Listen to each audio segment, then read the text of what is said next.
10. Terapia desobsessiva. No estudo dos sofrimentos humanos destaca-se um capítulo que, pelas suas graves injunções, merece estudo à parte.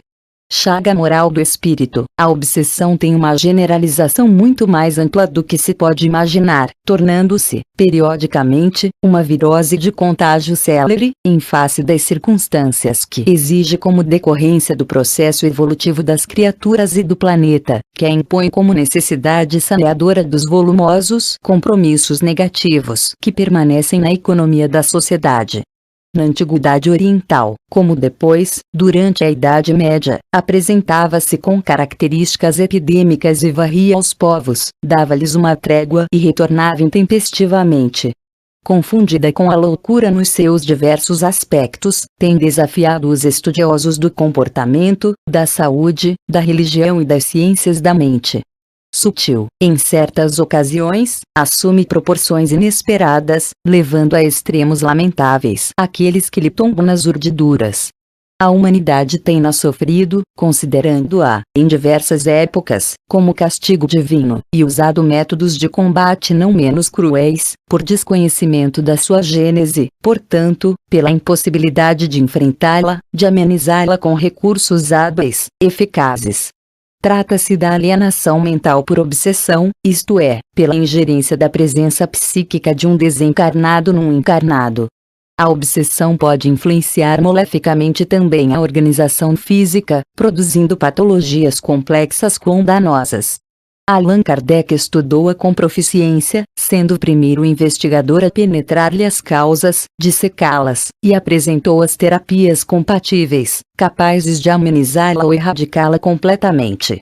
Antes dele, Jesus, diversas vezes, enfrentou e atendeu obsessos e obsessores, socorrendo-os com seu inefável amor e libertando-os uns dos outros mediante a força restauradora de que se faz possuidor. Os seus diálogos com esses enfermos são profundos, apresentando a psicopatologia admirável capítulo, que permanece obscuro nas áreas das doutrinas especializadas. O Espiritismo, porém, por lidar com os fatores causais, analisa o problema e o elucida, propondo corretos métodos para atender os que se encontram envolvidos, ao tempo que fornece terapias preventivas, que impedem a instalação da mazela. A obsessão tem as suas raízes fixadas nos antecedentes morais de ambos os litigantes, que se deixaram vencer pela inferioridade que os dominava, à época da pugna. Egoístas e irrefletidos, não mediram as consequências dos seus atos vinais, passando a vincular-se um ao outro por meio das algemas do ódio, do desforço, que os tornam cada vez mais infelizes.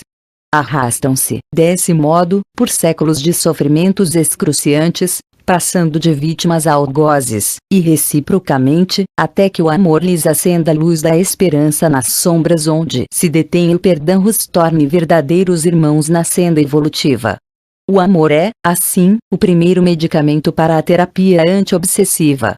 Abre as portas à esperança e esclarece quanto às sagradas finalidades da vida, proporcionando o perdão que suaviza as dores produzidas pelas ulcerações do ódio. Enquanto persistam o ressentimento e a malquerença, a desconfiança e o rancor, a obsessão permanece como ácido queimando as delicadas engrenagens da casa mental e produzindo as alienações tormentosas. A mediunidade, por outro lado, é a grande oportunidade que faculta a identificação e a cura das obsessões, porque é através dos seus delicados mecanismos que elas se manifestam e, por eles mesmos, que se podem atender aos agentes indigitados. O paciente, vítima de obsessão é, certamente, portador de mediunidade, que necessita de conveniente educação, a fim de aplicá-la em finalidades relevantes. A obsessão é doença grave, mesmo quando se apresenta em quadros simples, em forma de inspiração depressiva ou de morbo que afeta a saúde física. Isso porque impõe a transformação moral do paciente e a mudança emocional do agente que a desencadeia, consciente ou não. Só a obsessão porque há débito de quem a sofre. As leis da vida dispõem de recursos elevados para a reeducação dos incursos nos seus códigos de justiça.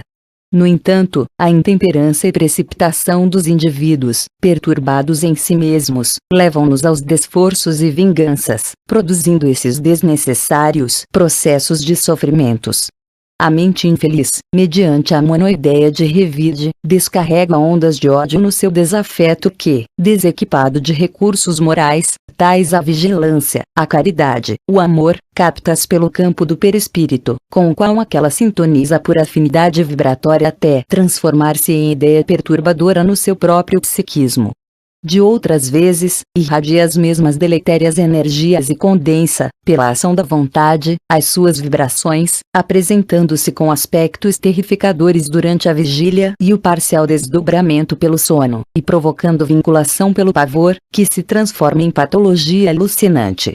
Na sucessão de interferências consegue dominar a mente culpada, que se lhe faz submissa, dando curso aos mais graves fenômenos de subjugação, que a ignorância, por muitos séculos, considerou como possessão demoníaca e os cientistas rotularam de esquizofrênia. Da mesma forma, a constante ingestão psíquica da onda mental enfermiça produz distúrbios orgânicos variados, que facultam a instalação de germes destrutivos da saúde ou provocam, por si mesmos, degenerações celulares, ulcerações, disfunções de diversos órgãos. A desobsessão, por consequência, é a terapia especializada e única possuidora dos recursos para a liberação do alienado. Mediante o esclarecimento do espírito enfermo, imbuído da falsa ideia de justiça, dever-se-á dissuadido do infeliz propósito, demonstrando-lhe o erro em que se encontra e induzido à certeza de que o amor de Deus tudo resolve. Concluída essa tarefa, que exige a interferência de um médium educado, quando o fenômeno da psicofonia atormentada não se dá através do próprio paciente, é indispensável a conscientização da vítima, a fim de que busque a reabilitação por meio de uma mudança de comportamento mental e espiritual, aplicando as técnicas referidas no capítulo da autocura. Essa reforma moral do obsidiado fará que o seu atual perseguidor constate-lhe o esforço para melhorar-se, demonstrando arrependimento das ações infelizes, e, asserenando o ânimo, torne-se amigo do antigo verdugo, avançando com ele pela rota do bem. O ministério da desobsessão pode também processar-se além da esfera física, pela interferência dos benfeitores espirituais, quando constatam o esforço da alma para reabilitar-se e auxiliar o seu perseguidor. Nos processos que afetam o organismo físico, além do recurso espiritual liberativo, é conveniente a terapia médica correspondente, para o reaparelhamento orgânico. Proliferam, também, as obsessões entre os encarnados, graças aos abusos do sentimento, que os levam à vampirização psíquica, gerando distúrbios demorados. Os desejos perturbadores direcionam petardos mentais que atingem aqueles aos quais são dirigidos, produzindo-lhes estranhas e desagradáveis sensações. Quando são recíprocos, dão curso à interdependência psíquica que afeta tanto a área da emotividade como da organização somática, gerando sofrimento. Toda forma de obsessão resulta de um interrelacionamento pessoal interrompido pelas forças negativas da agressividade, do ódio, da traição, do crime ou das expressões do amor em desalinho, que destrambelham os sentimentos. A desobsessão consiste na interrupção do processo de imantação de ambos os infelizes, porquanto um agressor, embora se considere realizado pelo mal que aflige a sua vítima, padece, por sua vez, de infortúnio e falta de paz. A criatura é sempre responsável pela própria vida. Somente há desar, obsessão e sofrimento, porque se elegem os comportamentos doentios em detrimento daqueles outros positivos. Diante das obsessões, constata-se o retorno dos atos inditosos em busca da reparação imediata. Dissolver os grilhões do mal com as energias poderosas do amor, eis no que consiste a terapia desobsessiva, que libera o ser do sofrimento que a sua incúria gerou, favorecendo-o com a saúde integral, resultado de uma mente em harmonia com a vida, uma organização física em equilíbrio e a emoção como a razão dirigidas para o bem, para o progresso, para a felicidade. Se os médicos são mal sucedidos, tratando da maior parte das moléstias, é que tratam do corpo, sem tratarem da alma. Ora, não se achando o todo em bom estado, impossível é que uma parte dele passe bem.